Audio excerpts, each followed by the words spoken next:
একদিন তোর মাটির দেহ থাকবে না রে হায়,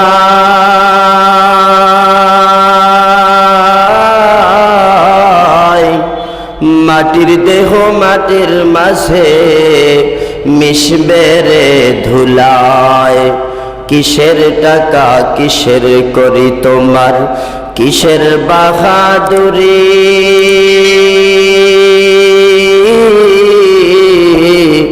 সঙ্গে তোমার কেউ যাবে না, পুরুষ কিংবা নারী। জবান সেরে কালিমা পড়েন লা ইলাহা ইল্লাল্লাহ, মুহাব্বত লা ইলাহা ইল্লাল্লাহ, লা ইলাহা ইল্লাল্লাহ মুহাম্মাদুর রাসূলুল্লাহ সাল্লাল্লাহু আলাইহি ওয়াসাল্লাম। আলহামদুলিল্লাহ, সকল প্রশংসা ও তারিফ সে আল্লাহ সুবহানাহু ওয়া তাআলার দরবারে, যে আল্লাহ সুবহানাহু ওয়া তাআলা আমাদের সকলকে সুস্থতার বড় নিয়ামত দান করে সপ্তাহের শ্রেষ্ঠ দিন পবিত্র জুমার দিনে বাইতুল্লাহর একংশ জামে মসজিদে আমাদেরকে আগে ভাগে আসবার মতো, আমাকে কিছু কথা বলবার, আপনাদেরকে আমলের নিয়তে শ্রবণ করার মতো যে আল্লাহ সুবহানাহু ওয়া তাআলা তৌফিক দান করলেন, সেই আল্লাহর দেওয়া জবান দিয়ে আমরা সকলেই জবান ছেড়ে আল্লাহ পাকের শুকরিয়া আদায় করছি। সকলেই জবান ছেড়ে বলছি আলহামদুলিল্লাহ।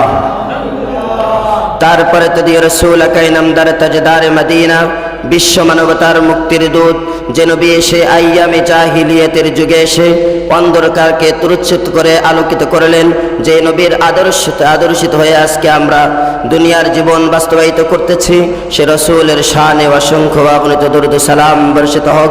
আমরা সকলেই জবান ছেড়ে বলছি সাল্লাল্লাহু আলাইহি ওয়াসাল্লাম। সম্মানিত হাজিরিন, আমি আলোচনার সূচনায় সর্বপ্রথম জানতে চাচ্ছি আপনারা সকলেই কেমন আছেন? আলহামদুলিল্লাহ। আল্লাহ রাব্বুল আলামিন কুরআনুল কারীমের ভিতরে জানায়ে দিয়ে বলতেছেন, কুল্লু নাফসিন যায়িকাতুল মাউত। আমার আল্লাহ রাব্বুল আলামিন পবিত্র কুরআনুল কারীমের ভিতরে জানায়ে দিয়ে বলতেছেন, নবী গো, আপনি আপনার উম্মতদেরকে জানিয়ে দেন, বাবাজি আল্লাহ পাক রব্বুল আলামিন আমাদেরকে কি জানিয়ে দিচ্ছেন? আল্লাহ পাক রব্বুল আলামিন বললেন, ওগো বান্দারা,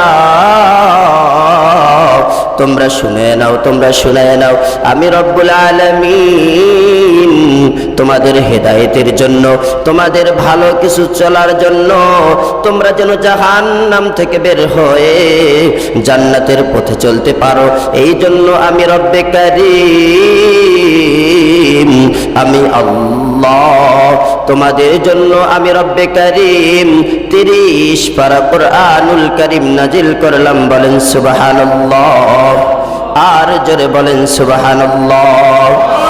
আল্লাহ রাব্বুল আলামিন এই 30 পারা কুরআনুল কারীমের ভিতরে আমার আল্লাহ রাব্বুল আলামিন একটি আয়াত কারীমা তিন জায়গায় নাজিল করলেন। কেন অবতীর্ণ করলেন, কেন নাজিল করলেন?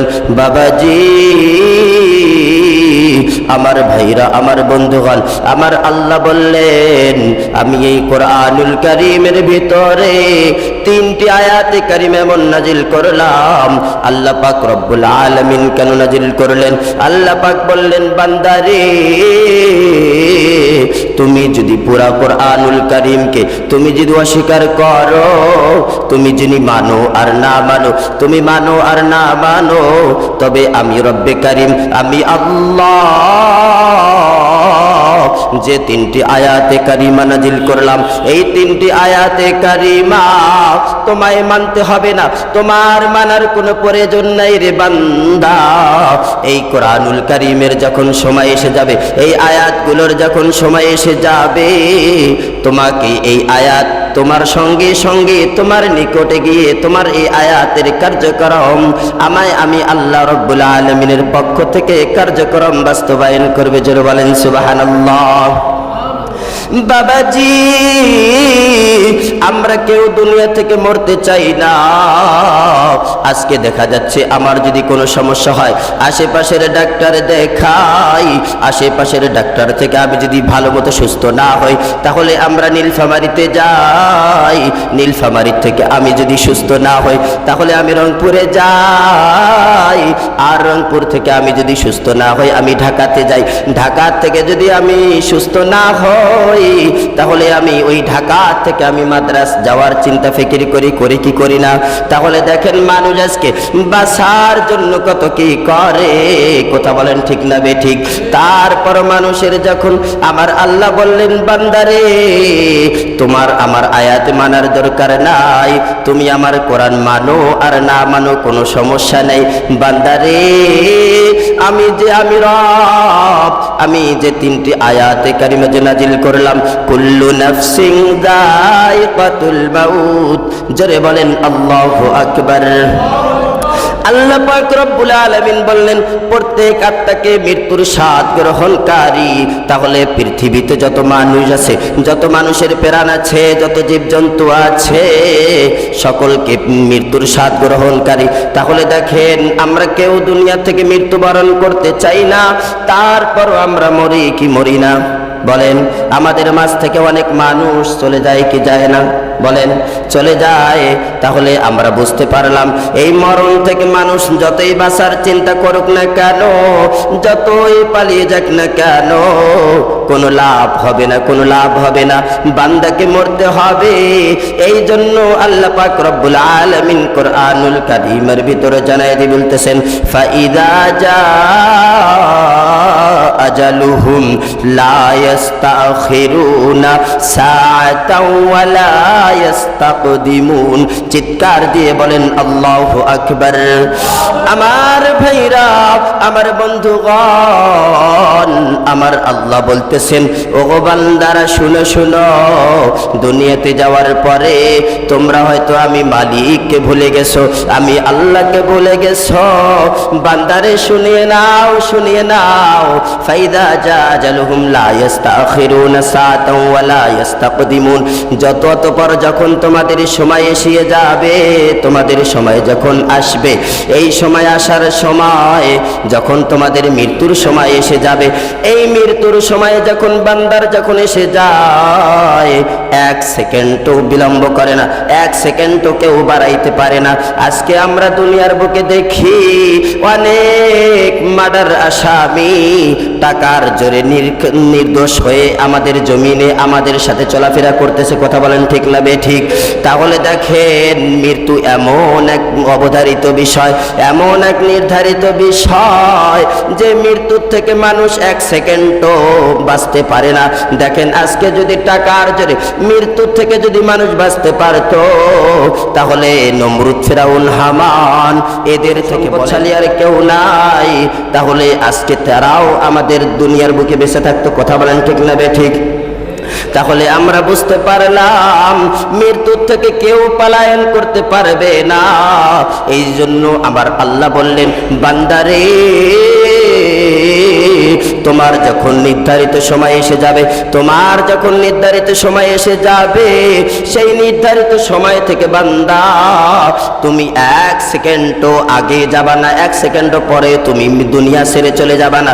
বান্দা তোমার যে নির্ধারিত সময় আমি রব্বে কারীম তোমার জন্য অবধারিত করেছি, এই নির্ধারিত সময় বান্দা তুমি যেখানে থাকো না কেন, বান্দা তোমার সাথে মৃত্যু মুলাকাত করবে। জোর বলেন সুবহানাল্লাহ। তাহলে দেখেন আজকে মানুষ পরিপূর্ণ সুস্থ মানুষ বাড়িতে আছে, হঠাৎ করে শোনা যায় ওই মানুষটা আর দুনিয়ার বুকে বেঁচে নাই। আমরা জিজ্ঞাসা করি কেন মরলো, মানুষ বলে যে স্ট্রোক করে মারা গেছে, মানুষ বলে যে কোনো সমস্যা নেই, তারপরও দুনিয়া ছেড়ে কেন চলে গেল। আজকে দেখা যাচ্ছে অনেক মানুষ বড় বড় রোগে আক্রান্ত হওয়ার পরও ডাক্তারের কাছ থেকে আবার আল্লাহ পাক তাকে সুস্থ করে আবারও ফিরাইয়া দিচ্ছেন, কথা বলেন ঠিক না বেঠিক? অনেক অনেক বড় বড় মানুষ, অনেক বড় ধরনের অসুস্থ মানুষ, তারাও আজকাল সুস্থ হয়ে আমাদের মাঝে ফিরে আসতেছে। আবার অনেক সুস্থ মানুষ যারা রাত্রিতে ঘুমিয়েছে, রাত্রিতে ঘুমানোর পরে দেখা যাচ্ছে পরের দিন ভোরের আগে ওই মানুষটা লাশ হয়ে মৃত্যুবরণ করেছে। কথা বলেন ঠিক না বেঠিক? এই জন্য মানুষ কেউ কাল থাকবে না, মানুষ মৃত্যুবরণ করবে। এই জন্য বাবাজি আমি আপনাদের কাছে যে কথা জানতে চাই, যে কথা বুঝাইতে চাচ্ছি, বাবাজি আমার ভাইরা, আমার বন্ধুগণ, আমার আল্লাহ বলেন বান্দারে এই জন্য তোমার যে নির্ধারিত সময় আছে, দেখো না বান্দা, তুমি দুনিয়ার বুকে তাকাইয়া দেখো না, তোমার পাশের ভাই মাত্র 30 বছর বয়স, এই 30 বছর বয়সে ওই আল্লাহর ওই বান্দা কবরে চলে গেছেন, তোমার ভাই দুনিয়াতে বেঁচে নাই। এমন ঘটনা আমাদের ঘটেছে কি ঘটে নাই? তাহলে দেখেন 30 বছর বয়স, আপনার 60 বছর বয়স, আপনার চাইতে আপনার ছোট ভাই আজকে দুনিয়াতে বেঁচে নাই। কেন নাই? জানতে পারেননি? কেননা আমার আল্লাহ বান্দার, তোমার যে ছোট ভাই দুনিয়া ছেড়ে চলে গেছে, ওই বান্দার জন্য ওই 30 বছর আমার আল্লাহ হায়াতটা নির্ধারণ করে দুনিয়ার বুকে পাঠিয়ে দিয়েছেন। এই জন্য বান্দার যখন হায়াত যখন শেষ হয়ে গেছে, বান্দার সঙ্গে সঙ্গে বান্দার কাছে মালাকুল মাউত নামক ফেরেশতা আল্লাহ তাআলা যে নির্ধারণ করেছেন, এই বান্দা সঙ্গে সঙ্গে এসে ওই বান্দার কাছ থেকে জানটুকু নিয়ে গেছেন। কথা বলেন ঠিক না বেঠিক? বন্ধু বাবাজিরা, আমার প্রিয় মুসল্লিয়ানে কেরাম, আমি যে কথা বোঝাইতে চাচ্ছি, আপনার মতো কত আপনার চাইতে অনেক বয়সের মানুষ এখনো বেঁচে আছে। বলেন সে, দেখেন একটা শিশু, অনেক শিশু দেখি 5-7 দিন বয়সে দুনিয়াতে এসে 5-7 দিন বয়সে মৃত্যুবরণ করে। তাহলে আমার আল্লাহ বুঝে নেবেন, আমার আল্লাহ ওই বান্দাকে, ওই শিশু বাচ্চাটাকে 7 দিন হায়াত দিয়ে দুনিয়ার বুকে পাঠিয়েছেন। ওই বান্দার যখন হায়াত যখন শেষ হয়ে গেছে, ওই বান্দার সঙ্গে সঙ্গে মৃত্যু আমার আল্লাহর কাছ থেকে ফয়সালা হয়ে গেছে। এই জন্য আমাদের নবী আল্লাহ পাকের হাবিব জনাবে মুহাম্মদুর রাসূলুল্লাহ সাল্লাল্লাহু আলাইহি ওয়াসাল্লাম হাদিসে পাকের ভিতরে জানান, ও আমার উম্মতেরা শোনো শোনো, আমি নবী জানায়া দিচ্ছি, আকসিরু যিকরা হাদিমিল লাযযাতিল মাউত, তোমরা অধিক পরিমাণে মৃত্যুকে স্মরণ করো, কেননা মৃত্যু দুনিয়ার স্বাদকে ধ্বংস করে দেয়। আজকে যদি আমরা যদি অধিক পরিমাণে মৃত্যুকে কেন স্মরণ করব? বাবাজি আমার আল্লাহ পাকের হাবিব জানাই দিচ্ছেন, ও আমার উম্মতেরা শোনো শোনো, তোমরা যদি অধিক পরিমাণে তোমরা যদি মৃত্যুকে স্মরণ করো, অধিক পরিমাণে আমরা যদি মৃত্যুকে স্মরণ করি, আকসিরু যিকরা হাদিমিল লাযযাতিল মাউত, আমরা যদি অধিক পরিমাণে মৃত্যুকে স্মরণ করি তাহলে কি হবে? আমরা যদি অধিক পরিমাণে মৃত্যুকে স্মরণ করতে পারতাম, তাহলে আমাদের দ্বারায় সুদের টাকা মানুষকে দেওয়া সম্ভব হইতো? বাবাজি বলেন, সম্ভব হইতো না। আমরা যদি অধিক পরিমাণে যদি মৃত্যুকে স্মরণ করি, তাহলে তো আমরা বুঝতাম আমি যে অবৈধ পথে যে টাকাটা দিচ্ছি, আল্লাহ পাকের এটা তো কড়াকড়ি ভাবে নিষেধ। কেননা যে ব্যক্তি সুদের টাকা দেয়, এই বান্দার কোনো ইবাদত, কোনো আমল আমার আল্লাহর দরবারে কবুল হবে না। যারা বলেন নাউজুবিল্লাহ। যদি কোনো সুদখোর বান্দা যদি সুদের টাকা লাগায় আর সুদের টাকা খায়, এই সুদের টাকা লাগা, সুদের টাকা খাওয়া, সুদের সাক্ষী থাকা, এই বান্দা যদি বাইতুল্লাহর গিলাফ ধরে যদি আমার আল্লাহর কাছে যদি তওবা করে, তারপরও আমার আল্লাহ তার দোয়া কবুল করবে না, বান্দার ওই তওবাও কবুল করবেন না। ততক্ষণ পর্যন্ত কবুল করবেন না ওই বান্দা যে যাদের সুদের টাকা, যাদের লাভগুলো খেয়েছে, এই লাভের টাকা তাদের কাছে ফিরে দিয়ে যতক্ষণ তাদের কাছ থেকে মাপ নিতে পারবে না। তাহলে বোঝা গেল যে আমরা যদি মৃত্যুকে অধিক পরিমাণে স্মরণ করতে পারতাম, বন্ধু আমার ভাইরা, আমরা যদি অধিক পরিমাণে মৃত্যুকে স্মরণ করতে পারতাম, তাহলে আজকে আমাদের দুনিয়ার বুকে আমাদের কাছ থেকে সুদের টাকা আমরা খাইতে পারতাম? বলেন, আওয়াজ করে বলেন, পারতাম না। আমরা যদি মৃত্যুকে অধিক পরিমাণে যদি স্মরণ করতাম, তাহলে আমাদের কানে যখন আজানের আওয়াজ যায়, তাহলে আমাদের কাছ থেকে নামাজ কাজা করার কোনো আশঙ্কা আছে? বলেন, নাই নামাজ কাজা করার। এই জন্য কেমন করে ঘুমাও তুমি ফজর করে কাজা, এমনই তো হতে পারে জোহরে তোমার জানাজা। কথা বলেন ঠিক না বেঠিক? তাহলে আজকে আমরা যদি মৃত্যুকে অধিক পরিমাণে যদি স্মরণ করতাম, তাহলে আমাদের কাছ থেকে নামাজ কাজা করা সম্ভব হইতো না। কথা বলেন ঠিক না বেঠিক? বন্ধু বাবাজিরা, আমার প্রিয় মুসল্লিয়ানে কেরাম, আমরা যদি অধিক পরিমাণে যদি আমরা মৃত্যুকে স্মরণ করতাম, তাহলে কি হইতো? আমরা যদি অধিক পরিমাণে মৃত্যুকে স্মরণ করতাম, তাহলে আমরা যদি জমিতে কাজ করে যাইতাম, তারপর আমার হৃদয়টা কাঁপতো, আমার হৃদয়টা কেঁপে উঠতো, না রে আমি যার জমির আইল কাটতেছি এই জমিটা তো আমার না। তাহলে দেখেন, আমরা মৃত্যুকে আজকে ভয় করি না বিধায়, মৃত্যুর কথা স্মরণ করি না বিধায় আজকে আমাদের দ্বারাই সকল প্রকার পাপের কাজ হওয়া সম্ভব কিনা বলেন? আমরা যদি মৃত্যুকে বেশি স্মরণ করতাম, তাহলে আজকে আমাদের কাছ থেকে গুনাহের কাজ সংগঠিত হওয়া সম্ভব হইতো? বলেন না। দেখেন তো, আমি সাধারণত একটি উদাহরণ দিয়ে আপনাদেরকে বুঝাইতে চাই। বাবাজি, একজন কোটিপতি মানুষ, একজন সাধারণত মানুষ যেইভাবে চলাফেরা করে, এইভাবে কি একজন এমপি মানুষ চলাফেরা করে? বলেন, এইভাবে একজন এমপি চলাফেরা করে না। কেননা সে বুঝতে পারে আমার পিছনে অনেক শত্রু আছে, আমি যদি সাধারণ মানুষের ভিতরে চলি তাহলে আমার জীবনের প্রতি ঝুঁকি আসবে। কথা বলেন ঠিক না বেঠিক? তাহলে আমরা যদি অধিক পরিমাণে মৃত্যুকে স্মরণ করতে পারতাম, তাহলে আজকে আমাদের দ্বারাই দুনিয়াবি সকল খারাপ কাজ, সকল অন্যায় কাজ, সকল পাপ কাজ আমাদের দ্বারাই সংগঠিত হওয়া সম্ভব হতো? বলেন সম্ভব হইতো না। কথা বলেন ঠিক না বেঠিক? আমার বন্ধু, আমার বাবাজিরা, আমার ভাইরা, আমার আল্লাহ বলেন, আমার আল্লাহ পাকের হাবিব বলেন, তোমরা যদি অধিক পরিমাণে তোমরা যদি মৃত্যুকে স্মরণ করতে পারতে, তাহলে তোমাদের কাছ থেকে কোনো খারাপ কাজ হওয়া সম্ভবত হতো না। কথা বলেন ঠিক না বেঠিক? এই জন্য আল্লাহ পাকের হাবিব জানান, ও আমার উম্মতেরা শুনো শুনো, আকসিরু যিকরা হাজিমিল লাযযাতিল মাউত, তোমরা অধিক পরিমাণে মৃত্যুকে স্মরণ করো, কেননা মৃত্যু দুনিয়ার স্বাদকে ধ্বংস করে দেয়। বাবাজি, একটা মানুষ যখন মৃত্যুবরণ করে, ওই মানুষকে যদি 50 বিঘা জমি দেওয়া হয়, আপনার উত্তর দিয়ে বলেন তো, আপনাদের বিবেক দিয়ে বলেন তো, এই মানুষটা কি খুশি হবে? খুশি হবে না। কেননা দুনিয়া, এই জন্য আল্লাহ পাকের হাবিব বলেন যে দুনিয়ার স্বাদ মৃত্যু ধ্বংস করে দেয়। আমরা যদি মৃত্যুকে অধিক পরিমাণে স্মরণ করতে পারতাম, এই জন্য তাহলে আমাদের কাছ থেকে কোনো খারাপ কাজ সংগঠিত হওয়া সম্ভব হইতো না।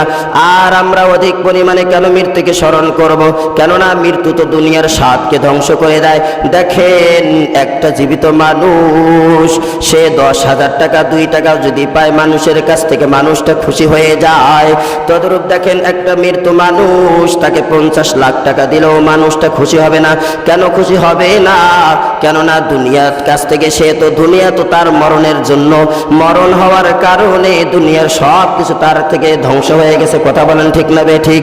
কেননা একটা মানুষ, একটা 2টা পাওয়ালা মানুষ, একটা সুস্থ মানুষ যেইভাবে রাস্তাঘাটে চলতে পারবে, এই মানুষটা তো, যদি একটা মানুষের যদি পা না থাকে, যেই মানুষের পা আছে আর যেই মানুষের পা নাই, এই 2 মানুষ তো একভাবে চলাফেরা করা সম্ভব? বলেন সম্ভব হবে না।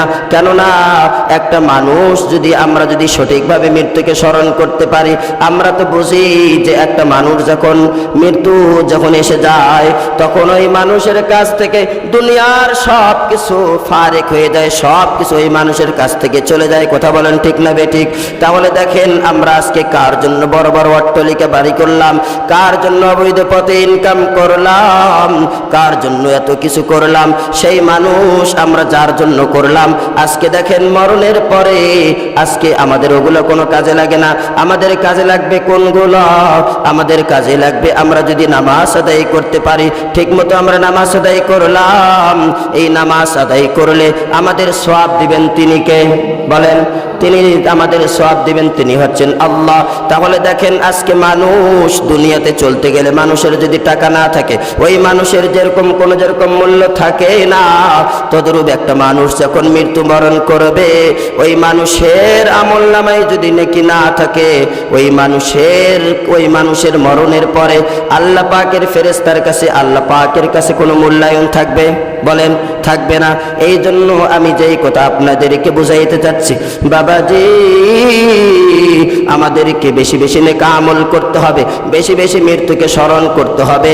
এই জন্য আল্লাহ পাকের হাবিব বলেন, ও আমার উম্মতেরা শুনো শুনো, কুম ফিদ দুনিয়া কান্নাকা গরিবুন আও আবির সাবিল, তোমরা এমন ভাবে দুনিয়াতে বসবাস করো যেমন দুনিয়ার বুকে একজন মুসাফির থাকে বা একজন পথিক থাকে। দেখেন আমরা যদি কেউ যদি ঢাকা শহরে যদি সফরে যাই 3 দিন, ওই 3 দিনে আমরা যেরকম চলাফেরা করি, আবার ওই 3 দিন হয়ে গেলে আমরা ওখান থেকে যেরকম চলে আসি, তদ্রূপ আমার আল্লাহ আমাদেরকে আমাদের এই দুনিয়াতে আমাদেরকে মুসাফির খানা বানিয়ে দুনিয়ার ভিতর আমাদের পাঠিয়েছেন। আমাদের কেন দুনিয়াতে পাঠাইলেন? আমার আল্লাহ রব্বুল আলামিন এই কারণে পাঠাইলেন, বান্দারে দুনিয়াতে যাওয়ার পরে তুমি পরকালে সঞ্চয় করবে। আজকে আমরা এসে দেখতেছি আমরা দুনিয়াতে আসার পরে আমরা দুনিয়ার সঞ্চয় ঠিক করি যেটা আমার মরণের পরে যেটা কাজে লাগবে না, আর আমার মরণের পরে যেটা কাজে লাগবে সেইটার থেকে আমরা বিমুখ হয়েছি। কথা বলেন ঠিক না বে ঠিক? তাই আসুন আল্লাহ তাআলা আমাদের সকলকে বেশি বেশি মৃত্যুকে স্মরণ করে বেশি বেশি নেক আমল করবার তৌফিক দান করুন। বলেন আমিন।